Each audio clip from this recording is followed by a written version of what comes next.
Hello friends, welcome to my channel. ఈ వీడియోలో మాత్రము మన సీఎం విజయ్, తమిళనాడు సీఎం విజయ్ అయితే చాలా ఎమోషన్ అయ్యారు. దాని గురించి మనం క్లుప్తంగా ఈ వీడియోలో అయితే మాట్లాడుకుందాం ఫ్రెండ్స్. అయితే ఒక మానవత్వం ఉన్న సీఎం ఏ విధంగా ఎమోషనల్ అయ్యాడో, కొన్ని సిచ్యువేషన్లో ఒక మనిషికి ఉండే, ఆయన సీఎం అయినా, పీఎం అయినా, లేకుంటే ప్రెసిడెంట్ అయినా కూడా వాళ్ళకు ఉండే మానవత్వ లక్షణాలు అనేవి ఒక్కొక్క టైంలో ఏ విధంగా బయటపడతాయి అనేది ఈ వీడియో చూసిన తర్వాత అంటే నాకు కళ్ళల్లో అయితే నీళ్ళు తిరిగాయి. విజయ్ కళ్ళల్లో కూడా నీళ్ళు తిరిగాయి. సీఎం అయినప్పటికీ చాలా బాధపడ్డాడు. అయితే అసలు విషయానికి వచ్చినట్లయితే తను టీఎంకే పార్టీ ప్రచారంలో భాగంగా ఒక బహిరంగ సభనైతే పెట్టారు. అది వచ్చేసి తమిళనాడులో కరూర్ అనే ప్రదేశంలో, ఊరిలో, అంటే ఒక సిటీలో.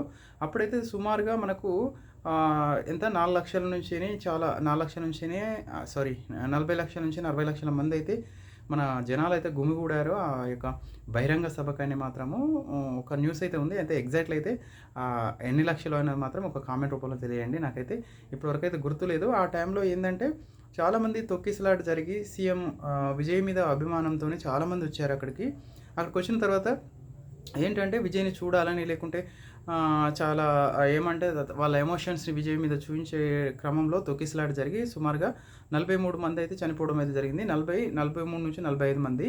అయితే వాళ్ళకు సీఎం విజయ్ ఏంటంటే తన సీఎం అయిన తర్వాత వాళ్ళ కుటుంబానికి, ప్రతి ఒక్క కుటుంబానికి ఎవరైతే వాళ్ళ వాళ్ళ కుటుంబ సభ్యులను కోల్పోయారో వాళ్ళందరికైతే పిలిచి జాబ్ అయితే ఇవ్వడం అయితే జరుగుతుంది, ఎలిజిబిలిటీ ఉన్న వాళ్ళకి. అయితే ఆ సమయంలో తను నియామక పత్రం, అంటే ఉద్యోగ నియామక పత్రం ఇస్తున్న సమయంలో మాత్రము చాలా ఎమోషన్ అయ్యాడు. తన కళ్ళల్లో మాత్రం నీళ్ళు తిరుగుతూ నేను చేశాను కదా ఒక తప్పు అని రిగ్రెట్ అవ్వడం అయితే, అంటే ఏది ఏమైనా కూడా ఒక మనిషిని కోల్పోవడం అంటే అది సాధారణ విషయం కాదు. కాబట్టి ఒక కుటుంబ సభ్యుని కోల్పోయినప్పుడు ఒక మనిషి యొక్క ఎమోషన్ అనేది ఏ విధంగా ఉంటుంది అని వాళ్ళ ఎమోషన్ అయినప్పుడు ఖచ్చితంగా సీఎం విజయ్ వాళ్ళని ఓదార్స్తూ తన కళ్ళల్లో కూడా నీళ్ళైతే తిరిగి అదేవిధంగా చాలా ఎమోషన్ అయ్యాడు.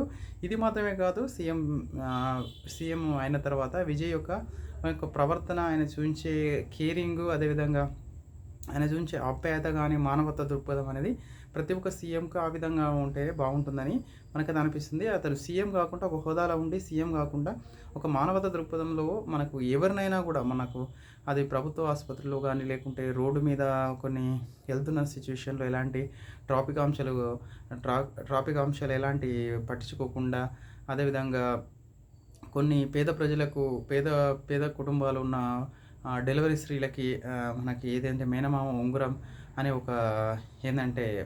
మేనమామ ఉంగరం అనే ఒక పథకం ద్వారా ఒక తులం కాదు, ఒక గ్రామ్ బంగారాన్ని పుట్టిన బిడ్డకి, హాస్పిటల్లో పుట్టిన బిడ్డకి ఇవ్వడం. అదేవిధంగా నిన్నటికి నిన్న ఏంటంటే వాటర్ టెస్టింగ్ కోసం చూసినప్పుడు, వాటర్ శుద్ధి కోసం చూసినప్పుడు అయితే ఖచ్చితంగా తను ఒక సామాన్య మానవులా, అంటే సామాన్య పౌరునిలాగా మన వాటర్ని అయితే గటగట తాగేసి ఇది శుద్ధికి పనిచేసే నీరు అని వేరే ఆఫీసర్లు టెస్ట్ చేయకుండా తనే టెస్ట్ చేయడం అనేది, అంటే ఒక ఆఫీసర్ టెస్ట్ చేసిన తర్వాత దాంట్లో ఏమన్నా ఉన్నాయా, లేకుంటే ఏమన్నా మలినాలు ఉన్నాయా, లేకుంటే ఏదైనా జరగవచ్చు.